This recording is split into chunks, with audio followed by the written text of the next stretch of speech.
ulama, para kiai, para kesepuhan, wabil khusus panitia penyelenggara Isra wal Mi'raj Nabi Muhammad sallallahu alaihi wasallam, ketua DKM beserta jajarannya, baik Bapak RT, Bapak RW, Bapak Lurah serta Bapak Camat atau yang mewakilinya, dan juga dari kawan-kawan TNI dan Polri-nya. InsyaAllah mudah-mudahan Allah panjangkan umur, sehat wal afiah, diberkahkan kehidupannya fid dini wa dunya wal akhirah, dan insyaallah mudah-mudahan jabatannya di dunia ini penambah nilai ibadah di sisi Allah. Amin ya rabbal alamin. Wabil khusus hadirin wal hadirat, mu'minin mu'minat, hamdan li rabbin hassana bi Muhammadin wa anqadhana min dhulmati jahli wad dayajiri ila nuril islamin wa ilmin wa hikmatin wa imanin wa yumnin wa khairil awamiri. Alhamdulillah, alhamdulillah ala ni'matil islam wal iman wa kafa bihammin ni'mah. Alhamdulillahilladzi hadana bi abdihil mukhtari man da'ana ilaih bil idni wa qad nadana labbaika ya man dallana wa hadana labbaik ya Rasulullah, labbaik ya Nurullah, labbaik ya Habibullah. Asyhadu an la ilaha illallah wahdahu la syarika lah, wa asyhadu anna sayyidana Muhammadan abduhu wa rasuluh la nabiyya ba'dah. Allahumma fasalli wa sallim wa karrim wa azim ala sayyidina wa habibina wa syafi'ina wa qurrata a'yunina wa nuril qulubina wa maulana Muhammad sallallahu alaihi wasallam wa ala alihi wa ashabihi wa azwaji wa dhurriyyati wa ahli baiti ila yaumiddin. Ibadallah, usikum wa nafsi bittaqwallah faqad fadzal muttaqun. Qala Allah Ta'ala fil Qur'anil Karim, a'udzu billahi minasyaitonir rajim, bismillahirrahmanirrahim. Ya ayyuhalladzina amanu ittaqullaha haqqa tuqatih wa la tamutunna illa wa antum muslimun. Wa qala 'idhan subhanalladzi asra bi 'abdihi ليلا من المسجد الحرام إلى المسجد الأقصى الذي باركنا حوله لنريه من آياتنا إنه هو السميع البصير. Pertama-tama limpahan puji serta syukur kita panjatkan kehadirat Allah Subhanahu wa taala yang Maha Agung, yang Maha Luhur, yang Maha Bijaksana, yang alhamdulillah di malam yang penuh keberkahan dan kemuliaan ini Allah masih izinkan kita duduk bersama-sama di dalam rumah yang disucikan oleh Allah. Dari sekian banyak nikmat yang Allah tetapkan kepada kita, diberikan oleh Allah secara cuma-cuma. Dari sekian banyak miliar nikmat yang Allah berikan, wabil khusus nikmat Islam, nikmat iman, nikmat sehat wal afiat, nikmat umur yang panjang yang insyaallah mudah-mudahan kenikmatan ini tidak Allah hapus sampai ajal menjemput kita. Dan mudah-mudahan tidak Allah keluarkan kita dari majlis yang mulia ini, melainkan dosa kita diampuni oleh Allah, diganti dengan pahala yang berlimpah. Allah kabulkan segala hajat dunia maupun akhirat. Doa yang selama ini kita minta maupun yang lupa kita minta, semua diijabah oleh Allah Subhanahu wa taala. Amin ya rabbal. Salawat beserta salam terlimpah curah keharibaan Nabi besar Muhammad sallallahu alaihi wasallam beserta keluarga, sahabat hingga umatnya sampai yaumil qiyamah. Amin ya rabbal alamin. Hadirin wal hadirat rahimakumullah. Di setiap acara Isra wal Mi'raj Nabi Muhammad sallallahu alaihi wasallam, kita selalu diberikan petuah, kita selalu diberikan nasihat, diajak kita oleh para alim ulama, para kiai, para kesepuhan, para habaib untuk menekankan ketakwaan kita kepada Allah, meningkatkan keimanan kita kepada Allah, mengajak kita seluruhnya makin kuat ibadah kepada Allah. Kalau dikatakan kita seorang hamba, kadang manusia ini suka, kalau kata orang Jakarta mah kepedean, suka kegeeran. Kalau boleh dikata, saya mau tanya nih semua yang hadir di sini, nih hamba Allah apa bukan? Hamba Allah apa bukan? Kata siapa? Yang jelas-jelas dikatakan hamba di dalam surat Al-Isra ayat pertama, Subhanalladzi asra bi abdihi. Maha suci Allah yang memperjalankan seorang siapa? Nabiuna Muhammad sallallahu alaihi wasallam. Kenapa yang dikatakan seorang hamba itu adalah Nabi sallallahu alaihi wasallam? Kalau kita merasa diri kita seorang hamba, yang pertama, seseorang akan dikatakan hamba jika seseorang itu taat dengan peraturan majikannya. Betul enggak? Betul ya? Hidup kita ini kan diatur. Betul?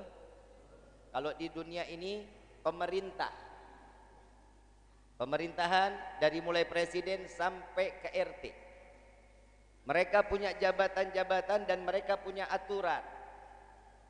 Seandainya aja di kampung kita, kita taruh sampah berarakan depan rumah, yang ngomel siapa? RT pasti nyamperin kita. Kenapa? Karena peraturan di daerah ini tidak boleh ada sampah yang ada di luar. Harus ikuti atur. Jika kita menyatakan diri kita seorang hamba, pastinya orang tersebut mengikuti apa yang diperintahkan Allah dan menjauhi larangan Allah. Itu baru disebut seorang hamba. Nah, sekarang kita udah sampai di fase itu apa belum? Gak usah dijawab, jawabnya dalam hati aja. Kenapa? Kalau dijawab mah malu. Ini hari kita duduk di rumah Allah, tapi hati kita lagi ngedumel sama orang. Jasad kita duduk di dalam rumah Allah, pikiran kita lagi gedek aja sama orang. Kita lagi duduk di sini ngelihat tetangga lagi duduk di samping, tuh lihat tuh masih baru tuh, masih baru tuh. Kadang orang itu ingin dikatakan hamba, tapi dia tidak sempurna sebagai hamba. Maka Allah Subhanahu wa taala mengatakan Nabi Muhammad sallallahu alaihi wasallam adalah seorang hamba. Yuk kita lihat yuk. Saat Nabi salat ridha sampai kakinya bengkak. Sujud, di dalam satu riwayat dikatakan, pernah kami menyangka Rasulullah itu wafat dalam keadaan sujud. Nabi kalau sujud lama, di sujud terakhir lama, sampai semua sahabat mengangkat kepala dipikir Nabi wafat. Kita begitu nggak? Lama sujud, lama kalau utang udah harus dibayar. Nabi berdiri pernah lama sampai kakinya bengkak. Kita juga pernah bengkak, asam urat. Betul. Posisinya kenapa kita belum menjadi seorang hamba? Bahwa kita belum mampu seperti apa yang dijamin oleh Nabi Yuna Muhammad sallallahu alaihi wasallam. Ya minimal kita bisa nyerempet lah ngikutin Nabi. Walaupun kita belum sempurna menjadi hamba. Di dalam Isra wal Mi'raj ada akhlak seorang Rasul sallallahu alaihi wasallam. Di dalam Isra wal Mi'raj mendapatkan hadiah terbesar dari Allah. Saat undangan yang diterima oleh Nabi di dalam Isra wal Mi'raj, Nabi dengan bangga mempersiapkan diri berjumpa dengan Allah. Sebelum berangkat ditawarin dulu sama malaikat Jibril, ya Rasulullah, ada arak, ada susu, pilih yang mana? Susu, kata Nabi. Maka dari itu Islam itu agama yang fitrah, agama yang disucikan oleh Allah. Saat Nabi berangkat, kendaraannya pilihan. Yang kawal malaikat Jibril, jenderalnya malaikat. Panitianya Nabi Isra Mi'raj ada panitia, tapi bukan orang babakan remak. Ada Isra Mi'raj, panitianya siapa? Para anbiya dan rasul menunggu di Aqsa, dikawal oleh malaikat Jibril dengan kendaraan. Kalau kita bilang mah kalau pakai Alphard mah udah gagah banget. Naik mobil Alphard sudah gagah. Ini buruk kendaraannya. Kendaraannya buruk, dijemput sama yang ngundang. Babakan Remang nggak ngundang saya, tapi nggak dijemput. Saat dimana dijemput dengan buruk, dikawal oleh jenderalnya malaikat, disambut oleh panitia, para anbiya dan rasul, dijadikan seorang yang menjadi dipantaskan untuk menjadi imamul anbiya wal mursalin. Subhanallah, sallu ala Nabi Muhammad. Kebayang nggak Pak Bu, sosok Nabi Muhammad ini seberapa istimewa di hadapan Allah. Nabi Adam tanya, ya Jibril, man huwa? Huwa Muhammad. Dia adalah Rasul sallallahu alaihi wasallam Muhammad. Nabi Musa nanya lagi, ini siapa? Ini Muhammad sallallahu alaihi wasallam. Nabi Adam ingat, oh ini nih yang begitu saya dibukakan mata di dalam surga, terpampang di langit surganya Allah, la ilaha illallah Muhammadur. Nabi Adam baru diciptain, nama Nabi Muhammad sudah ada di dalam daripada langitnya surganya Allah. Nabi Musa nanya lagi, oh ingat, oh ini nih berkah nama ini, saya dan seluruh umat saya diselamatkan oleh Allah dari kejaran Fir'aun. Nabi Ibrahim nanya, malaikat Jibril, ini siapa? Muhammad. Oh ya Allah, ini loh yang bikin api menjadi dingin, ini orangnya. Nabi Isa juga bertanya, wahai Jibril, ini siapa? Ini Muhammad, wahai malaikat Jibril. Oh berkah nama inilah aku diangkat, diselamatkan oleh Allah ke langit kedua. Nabi Muhammad belum lahir tapi membawa manfaat para anbiya dan rasul. Di dalam satu riwayat, Sayyid Muhammad bin Alwi al-Maliki mengatakan di salah satu karangan kitabnya, jika para anbiya dan rasul saat perjalanan Isra wal Mi'raj lagi adanya di Masjidil Aqsa, dia tidak dapat memandang wajah Nabi, maka Nabi dan rasul tersebut tidak akan pernah dimasukkan ke dalam surganya Allah. Jadi begitu Nabi keluar, Nabi masuk ke dalam masjid, semua para anbiya dan rasul memalingkan wajahnya memandang Rasul sallallahu alaihi wasallam. Kalau kita kebayang-bayang ya Pak Bu ya, Rasulullah seorang yang gagah, yang luar biasa, jemputan khusus. Allah tahu betul tatkala seseorang dalam keadaan sedih, seseorang dalam keadaan galau, seseorang dalam keadaan tidak berdaya di dalam kehidupannya, fa inna ma'al usri usran, inna ma'al, setiap kesulitan pasti ada jalan. La tahzan wa la takhaf, kata Allah. Jangan takut, jangan bersedih. Kenapa? Karena Allah, ibu bapak yang dirahmati oleh Allah. Sekarang saya mau tanya, kita masih saya yakin, hakul yakin, yang hadir di dalam tempat ini semua masih dititipkan iman oleh Allah. Pasti dan yakin masih ada iman di dalam hatinya. Kalau dikumpulin, ini masjid desa ya. Ini masjid desa ya. Mungkin nggak satu desa Babakan Remah orangnya segini? Mungkin. Lebih atau kurang dari ini? Lebih pasti. Tapi kenapa kita yang dipilih? Karena kita yang diizinkan oleh Allah, ditiupkan hidayah sampainya kita masuk ke dalam majlis yang mulia ini. Dan yang kedua, kenapa? Karena kita yang dosanya ingin diampuni oleh Allah. Karena kita yang ingin diangkat derajatnya oleh Allah Subhanahu. Ini kehebatan Allah. Kalau kita kan cuma sekedar, ya saya mau ke sini, saya mau ke sini. Yang gerakin siapa?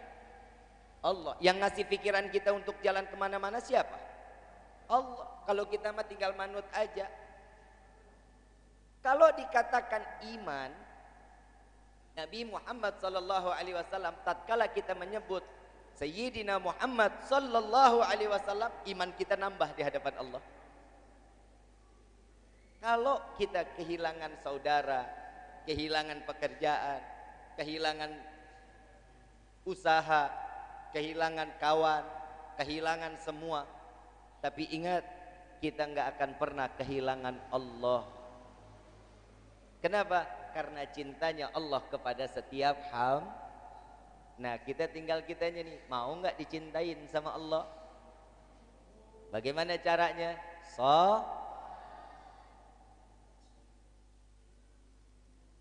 Zakat perintah dari Allah, tapi melalui malaikat Jibril untuk disampaikan kepada Rasul sallallahu alaihi wasallam. Puasa bulan Ramadan disampaikan oleh Allah melalui malaikat Jibril kepada Sayyidina Muhammad sallallahu alaihi wasallam. Pergi haji, ayatnya diturunkan, firman Allah diturunkan melalui malaikat Jibril kepada Sayyidina Muhammad. Tapi kalau urusan salat, Allah langsung yang mengundang Nabi untuk berjumpa dengan Allah, memberikan hadiah salat untuk Nabi dan umat Nabi Muhammad sallallahu alaihi wasallam. Orang kalau nggak mau dapat ujian ya payah. Hidup ada ujiannya nggak? Ada. Bagi siapa? Orang yang ibadah. Kadang ada orang nyatain, "Bib, saya mah nggak usah ibadah, rezeki saya mah loba." PA. Itu rezeki iya dikasih sama Allah, tapi bukan kita yang nggak mau ibadah, bukan kita yang malas ibadah, tapi Allah yang tidak mengizinkan kita sujud di hadapan Allah. Terus bagaimana caranya nih? Salat. Inna salata tanha anil fahsya. Setiap orang yang salat, yang mendirikan salat, pasti akan jauh daripada perbuatan keji dan Percaya apa enggak? Percaya apa enggak?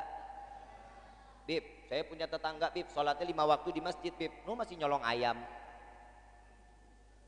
masih minum, masih main gaple. Itu baru mengerjakan belum mendirikan Bedain ya, mengerjakan sholat dan mendirikan. Kalau orang mengerjakan sholat sekedar menggugurkan syariat, itu namanya mengerjakan sholat. Tapi kalau orang yang mendirikan sholat, yang dikerjakan di dalam sholat diaplikasikan, dipakai di dalam kehidupan untuk selalu tunduk kepada Allah, itu bedanya orang yang mendirikan dan mengerjakan sholat. Nah, sekarang saya mau tanya, bahasan ini kita udah sering dengar, sudah kita tahu. Dan saya yang mau tanya, orang babakan remah nih semua. Saya mau tanya, peristiwa Isra wal Mi'raj percaya atau enggak? Yakin? Enggak ragu-ragu? Alhamdulillah kalau yakin. Yang kedua saya mau tanya, yang berjumpa dengan Allah, ruh berjumpa Allah, atau jasad dan ruh yang berjumpa dengan Allah? Jasad dan, karena dikatakan di dalam firman Allah, Subhanalladzi asra bi abdihi, karena seorang hamba, yang namanya hamba itu ruh dan jasad. Ada di luar sana yang mengatakan, oh itu cuma ilham dari Allah.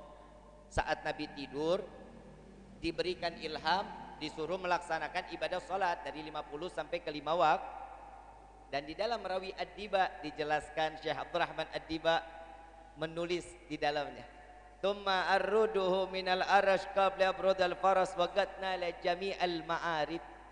Kemudian Allah angkat Rasul sallallahu alaihi wasallam dan dikembalikan sebelum tempat tidurnya dingin. Inilah keistimewaan Nabi Muhammad sallallahu alaihi wasallam. Peristiwa Isra wal Mi'raj tidak dapat diyakini dengan akal, tapi harus dengan iman. Contoh, kita tiap hari pipis. Tiap hari pipis kan? Pipis itu, air seni itu najis atau suci? Jika pipis itu terkena pakaian, pakaiannya kita elap sama air, boleh nggak kita pakai buat sholat? Nggak boleh. Kenapa? Karena harus diganti. Dan untuk kembalikan diri kita menjadi suci, setelah pipis harus mandi apa cukup dengan wudu? Cukup dengan wudu. Yang kedua, tahu air mani? Air mani? Air mani ini suci atau najis? Suci. Kalau terkena pakaian, kita ambil elap, kita sapu. Boleh nggak pakaiannya kita pakai sholat? Boleh, tapi pantas nggak? Kalau orang keluar air mani, untuk kembalikan dirinya menjadi suci, wajib yakin. Kalau pakai logika, yang suci aja, yang najis aja cukup berwudu. Gimana yang suci? Berarti nggak perlu wudu sudah suci. Kenapa? Karena tidak membatalkan. Kalau logi, tapi ini harus diyakini dengan iman. Orang babakan remak, laki, perempuan, bapak, ibu, kalau pipis setiap hari mandi, yang orang beser gimana? Tahu orang beser? Sehari 7 kali, 8 kali dia pipis. Selesai pipis, mandi. Selesai pipis, persis kita kayak ikan mujair. Allah kasih keringanan buat kita. Tatkala orang yang keluar mandi wajib mandi. Kenapa? Karena cara dari ujung rambut sampai ujung kaki itu kencang. Saat kita keluar air mani, coba dia lihat. Kalau orang mau masuk, selesai ini keluar air mani, malas nggak ngapa-ngapain Pak? Malas nggak? Lemas nggak? Lemas. Bagaimana caranya untuk menyegarkan kembali? Makanya cukup dengan mandi. Itu setelah mandi segar kembali lagi dalam keadaan sempurna. Kenapa? Karena ini harus diyakini dengan nggak bisa dengan akal. Yang kedua, kalau kita punya wudu, kita buang angin, batal nggak? Cara kembali dalam keadaan suci harus bagaimana? Wudu lagi. Yang keluar angin, bujur apa muka? Yang keluar angin yang mana? Yang enak mah ngomongnya pantat lah ya. Betul nggak? Yang keluar yang mana? Pantat atau muka? Tapi kenapa wudu yang dibasuh muka ya? Logika. Kalau yang buang angin ini, yang basuh yang di mana? Ini dong dibasuh. Betul kan? Kalau logika mah kita nggak nyampe. Tapi kenapa muka yang dibasuh? Karena ini yang keluar, tetangga kita dengar, berobot. Ini yang malu. Muka yang, makanya muka yang dibasuh. Paham ya? Inilah hukum syariat dan harus diyakini dengan gak bisa dengan akal. Nabi sallallahu alaihi wasallam saat Isra wal Mi'raj, tadi saya mengatakan akhlaknya dibawa saat berjumpa dengan Allah. Ibu bapak yang dirahmati oleh Allah, saya mau tanya, malaikat Jibril gak bisa berjumpa dengan Allah, betul ya? Mundur malaikat Jibril. Rasulullah masuk berjumpa dengan Allah. Tahu nggak Pak Bu? Malaikat Jibril cemburu. Tahu nggak cemburunya sama siapa? Tahu? Malaikat Jibril ini diciptakan oleh Allah, membawa firman Allah, tapi nggak pernah berjumpa Allah. Tapi saat itu Nabi dikasih masuk, berjumpa dengan Allah secara langsung, cemburu malaikat Jibril. Oleh siapa cemburu? Bukan dengan Nabi. Kalau dengan Nabi mah sudah pasti la ilaha illallah Muhammadur. Namanya dekat dengan Nabi. Nabi Muhammad dicintai Allah, ya wajar. Malaikat Jibril cemburu sama sendalnya Nabi. Sendalnya Nabi berjumpa dengan Allah. enggak kebakar, enggak gosong. Sandalnya Nabi berjumpa langsung dengan Allah. Cemburu malaikat Jibril. Makanya kita kalau lagi ada yang pakai peci, peci itu ada sekarang modelnya terompah Nabi. Ada ya? Bapak beli sendal, ibu beli selop, harganya jutaan. Pernah nggak ditaruh di atas kepala? Cuman sendalnya Nabi doang taruh di atas kepala. Coba bisa kebayang. Sandalnya Nabi berjumpa dengan Allah. Sandalnya Nabi ini kulit binatang. Binatangnya ciptaan Allah. Sandalnya ciptaan siapa? Manusia. Disulam, dijadikan sandal. Betul nggak? Tatkala berjumpa dengan Allah, harusnya kebakar, logika. Tapi ini kecintaan Allah kepada Nabi. Apa yang tertempel dengan Nabi tidak terbakar sedikit pun, dan semua dapat memandang Allah Subhanahu. Bagaimana kita sebagai umat Nabi Muhammad SAW yang tertempel di dalam hati Rasul SAW. La ilaha illallah. Nabi ini manusia paling mulia, Pak Bu. Paling mulia. Saat Nabi at-tahiyatul mubarakatul salawatut thayyibatu lillah dijawab oleh Allah, assalamu alayka ayyuhan nabiyyu wa rahmatullahi wa barakatuh. Dengan sempurna Allah menjawab salam dari Nabi Muhammad sallallahu alaihi wasallam. Nabi disanjung, Nabi diangkat, Nabi dimuliakan, tapi Nabi selalu nunduk, tawaddu di hadapan Allah karena dia diciptakan oleh Allah. Inilah seorang hamba. Assalamu alayna wa ala ibadillahi Tuh lihat Nabi Muhammad. Dan di saat itu Nabi sujud ke hadapan Allah. Disuruh angkat, wahai Muhammad, angkat kepalamu, wahai kekasihku. Apa yang kau inginkan, diangkat kepala. Sujud lagi di hadapan Allah. Ya Muhammad, wahai kekasihku, angkat kepalamu. Bilang kepadaku apa yang kau inginkan. Sujud lagi Nabi Muhammad sampai 3 kali diangkat. Diperintahkan oleh Allah, angkat kekasihku. Apa yang kau inginkan, minta kepadaku. Apa jawaban Allah? Jawaban Nabi Muhammad SAW, wahai Rabbi, Allahumma gfir umat Muhammad. Ya Allah, ampuni dosa umat Muhammad.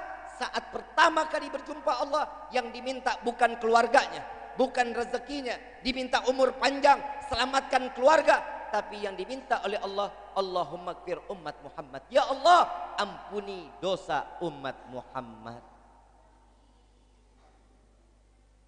Tapi memang kita mah orang teboga otak. Udah diminta baik-baik oleh Nabi kepada Rasul, sholat subuh si jam 7. Betul nggak? Ini sekarang kan orang banyak nih di sini nih. Kalau sholat subuh di sini berapa rakaat? Bukan 3, bukan 2. Berapa shaf? Berapa? 1. Itu juga isinya 3 orang. DKM, merbot, bendahara. Biasanya 3. Ini kalau sekarang aja, ya Allah, masjid begitu indah, masjid begitu bagus. Tahu nggak? Islam itu bisa dilihat kekuatannya kokoh bagaimana sholat subuhnya. Kita sholat subuh jam 7, sholat subuh apa sholat duha? Bu, ibu. Imam Syafi'i radhiyallahu anhu wa radhahu, beliau mengatakan, jika ada laki-laki ada yang sholat subuhnya di rumah, suruh ganti pakaiannya dengan pakaian wanita. Kalau besok subuh bapak pakainya sholat subuhnya di rumah, anak laki-laki sholat subuhnya di rumah, kalau bapak mau kerja udah pakai celana, udah pakai kemeja, suruh ganti pakai daster. Paham ya Bu? Paham ya Bu? Pak, bapak kan imam di dalam rumah tangga kan? Betul nggak? Bapak kira-kira bakal selamat nggak Pak kita sebagai suami di hadapan Allah? Saat nanti dipertanyakan, kalau istri mah kagak bakal ditanya Pak, sama malaikat sama Allah mah nggak bakal ditanya. Yang ditanya mas suami, bagaimana sholat subuh keluargamu? Bagaimana ibadah istrimu? Bagaimana ibadah anakmu? Dari mana kau mendapatkan rezeki? Halalkah? Haramkah? Syubhatkah? Itu akan dipertanyakan oleh seorang dari Allah kepada seorang suami. Ada nggak tuh jawaban kita? Jangan dikira kita udah asik ibadah, yang di rumah nggak ibadah terus kita selamat. Jangan, karena tukang yang ada di dalam rumah kita tuh istri, anak, itu semua fitnah. Fitnah dunia, fitnah akhirat. Mudah-mudahan keluarga kita dijaga sama Allah. Keluarga kita dijadikan keluarga yang sakinah, mawaddah, warahmah. Putra putri kita dijadikan putra putri yang saleh salehah, yang selalu beribadah kepada Allah. Amin ya rabbal. Ibu bapak yang dirahmati oleh Allah, kita sholat setiap hari sehari berapa waktu? 5. Pasti ya. Orang Babakan Remang nggak ada yang 10 ya. 5 waktu.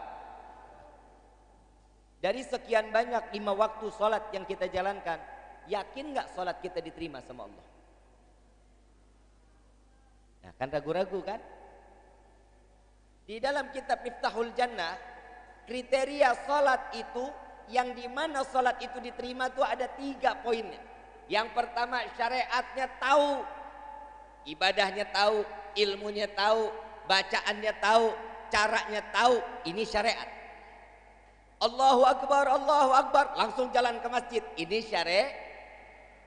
Yang kedua, hakikat, kata Habib Utsman bin Ajil bin Yahya. Yang kedua, hakikat. Kalau kita lewat rumah tetangga, kita lewat masjid, kita lewat musola, kalau ada orang yang bergerak Allahu Akbar, Sami Allahu liman hamidah, lagi ngapain tuh orang? Lagi ngapain? Hakikatnya yang ketiga nih kita belum pernah nyampe. Hati dan pikiran nyambung sampai kepada Allah. Kalau 3 kriteria ini sudah ada di dalam kehidupan kita dalam ibadah, pasti sholat kita akan diterima oleh Allah. Nah sekarang yang ketiga nih kita nyampe nggak nih? Makrifatnya nyampe nggak? Belum. Padahal di dalam sholat kan kita sudah berpasrah diri kepada Allah. Inna salati wa nusuki wa mamati lillahi rabbil. Dompet ngenggeletak kita ingat. Kunci motor ada di mulut motor, ingat.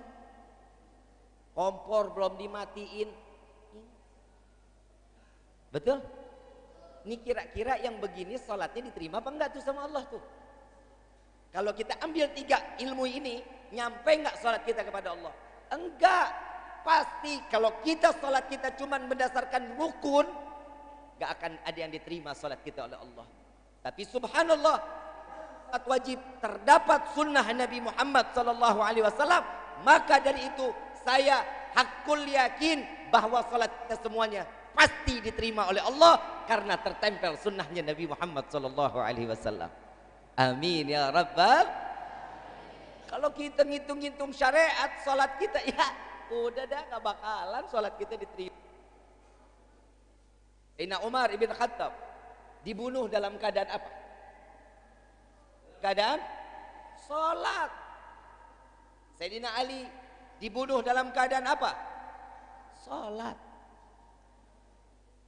Mereka tahu rasa begitu dibunuh, ada rasa enggak. Begitu selesai salam, angkat tangan, berdoa, selesai doa baru sadar, ini pedang kapan sampainya ke pinggang saya.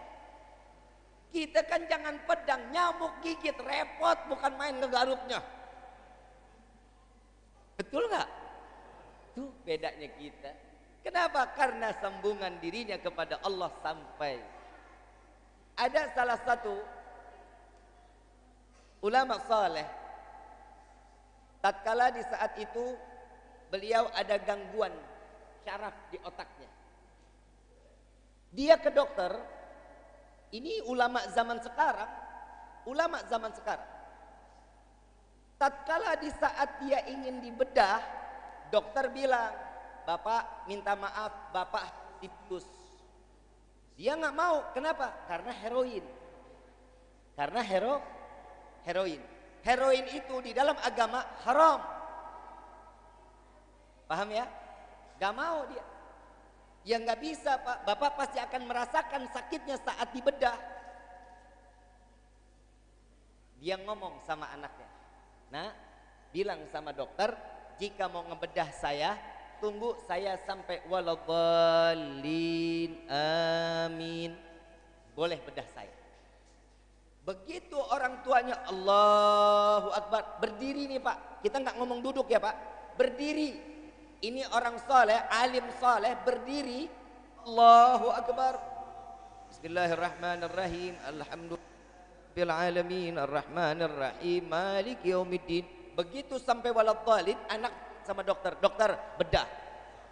Saat itu juga dibedah, dirapihin berjam-jam dalam keadaan sholat, tidak ada rasa sedikit pun sampai selesai pembedahan dalam keadaan sehat walafiat, berkah nyambungnya hati dan pikiran kepada Allah.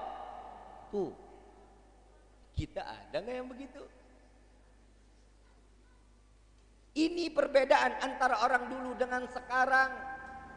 Kita lihat para alim ulama kita yang ada di kanan, yang ada di kiri, di hadapan mata kita. Mereka saat kelak nanti kembali ke hadapan Allah dengan pikulan amaliyahnya, dengan tahajudnya, dengan sedekahnya, dengan zakatnya, dengan zikirnya. Mereka akan bangga membuka amaliyah di hadapan Allah. Dan Nabi disaksikan oleh Rasul sallallahu alaihi wasallam dan mengatakan, ya Allah, ini adalah umatku. Dengan bangga Nabi Muhammad memperkenalkan diri kita kepada Allah. Coba yang di akhir zaman seperti ini, dosa banyak tanpa rasa takut kepada Allah, berbuat dosa. Taubat, gak pernah kita mau taubat ke hadapan Allah. Yang saat ini, saat kita kelak kembali kepada Allah dengan pikulan dosa di hadapan Allah. Kalau dulu Nabi dilempari kotoran, Nabi dilempari batu, Nabi tertancap panah. Demi siapa? Demi umat Nabi Muhammad SAW. Dan di akhir zaman ini, umat Nabi banyak yang melemparkan dosa ke wajah Nabi Muhammad sallallahu alaihi wasallam. Cukup kita bikin sedih Nabi sallallahu alaihi wasallam. Makanya di Indonesia ini ujian nggak kelar-kelar Pak. Wabah terus-terusan. Kemarin COVID-19, COVID-19, Corona, sekarang datang lagi virus Omikron, habis Omikron ada lagi Politron. Habis Politron ada lagi Toshiba. Gak habis-habis di negeri. Coba kita lihat, apa sih yang salah? Jangan salahin pemerintah, gak boleh kita salahin pemerintah. Salahin diri sendiri. Kemaksiatan yang mana yang ada di hadapan kita, tapi kita gak pernah cegal. Sudahkah kita dekat dengan para alim ulama? Nabi 14 abad yang lalu sudah menyatakan, jangan kalian jauh dari para alim ulama. Jangan kalian jauh dari orang-orang fuqaha. Kenapa? Jika kalian jauh dari para fuqaha, yang pertama akan Allah cabut keberkahan dari negeri kalian. Nabi yang ngomong. Coba sekarang, berkah nggak di negeri? Minyak minyak goreng. Coba kita bisa kebayang. Yang kedua, Allah titipkan pemimpin yang zalim. Coba kita bisa lihat. Yang ketiga, Allah cabut keimanan dari diri kalian sampai kalian kembali kepada Allah tanpa membawa iman. Deketin ulama kita Pak. Dekat, kalau ada apa-apa cerita kepada mereka. Minta solusi kepada mereka, taklim kepada mereka. Untuk apa? Mempertebal keimanan. Saat dimana iman itu tebal, doa kita akan diijabah oleh Allah. Pasti akan diselamatkan negeri kita. Amin ya Rabbal. Mudah-mudahan negeri kita dijadikan negeri yang baldatun thayyibatun wa rabbun ghafur. Amin ya Rabbal alamin. Hadirin wal hadirat rahimakumullah. Terakhir dari saya dari sini harus ke Cirebon Pak. Bu, saya habis ini harus ke Cirebon karena ada jadwal lagi di Cirebon. Ibu bapak yang dirahmati oleh Allah, pesan terakhir dari Nabi Muhammad SAW. Ingat ya, bukan dari Rifki, bukan. Dari baginda Rasul SAW. Kita para alim ulama yang dibilang kita nih para alim ulama, padahal kita nih sebagai masih santri, kita nih santri daripada guru-guru kita. Kita cuma menyampaikan lidah daripada Nabi Muhammad SAW. Wahai para umatku, jangan pernah kalian lalai daripada salat kalian. Saat sampai wafatnya Nabi, sakratul mautnya Nabi, yang disampaikan aqimis salah aqimis salah, aqimis salah. Kenapa?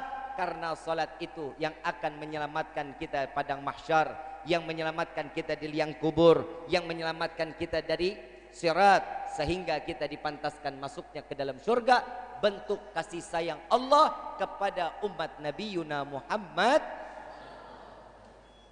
Mudah-mudahan sebagaimana Allah kumpulkan kita di dunia ini, Allah kumpulkan kita di dalam surganya Allah. Sebagaimana Allah berikan kita kesehatan seperti ini, Allah berikan kesehatan. Yang lagi sakit Allah angkat penyakitnya. Yang kurang dalam rezeki Allah buka pintu rezeki yang banyak, yang berkah, yang halal. Amin ya rabbal alamin. Al-Fatihah bil qabul wa tamam kulli sul wa ila hadratur rasul bisirril Fatihah.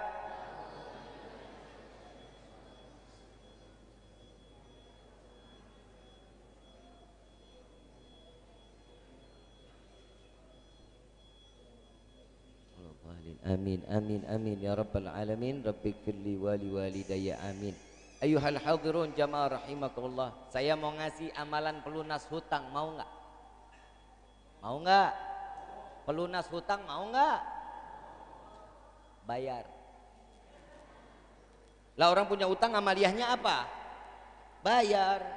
Saya punya sholawat ijazah dari guru-guru kami untuk membuka pintu rezeki, mau enggak? Mau. Saya baca dulu, ntar diikutin ya. Ya Rabbi salli ala Muhammad waftah minal khairi kulla mughlaq. Ya Rabbi salli ala Muhammad waftah minal khairi كل مغلق. يا ربي صل على محمد وافتح من الخير كل مغلق. Ini dibaca 10 kali ba'da subuh. Selesai salat subuh dibaca 10 kali. Setelah asar dibaca 10 kali.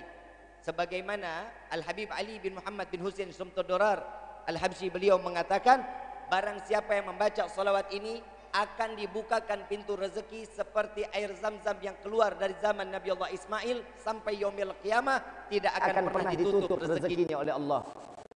Dibaca ini 10 kali habis subuh, 10 kali habis asar. Ya, sebagaimana kami diijazahkan oleh guru-guru kami, maka salawat tersebut kami ijazahkan pula kepada antum semua. Mudah-mudahan semuanya semua diberikan kekayaan yang berkah oleh Allah. Amin ya rabbal alamin. Rabbi fanfa'na bi barakatihim wahdinal husna bi hurmatihim wa amitna fi tariqatihim wal mu'afatin minal fitani. Ya al-ba'lwi syafa'ah, ya al-ba'lwi syafa'ah, kullu kurbah tanjali bikum bi kulli ahlil wilayah, kullu hajatan qadi, kullu hajatan qadi, kullu hajatan qadi, darka ya halal madinah, darka ya halal madinah, darka ya halal madinah, ya tarimu ahlaha, ya tarimu ahlaha, ya tarimu ahlaha, wa'fu anna ya karim, wa'fu anna rahim, ya farijil ham, ya kashifal gham, ya man li abdi yakfir wa yarham. Da'wahum subhanakallahumma tahiyyatun fi assalam wa akhiru da'wana anil hamdulillahi rabbil alamin. Kurang lebihnya mohon dibukakan pintu maaf yang seluas-luasnya. Wabillahi taufiq wal hidayah. Wassalamualaikum warahmatullahi wabarakatuh.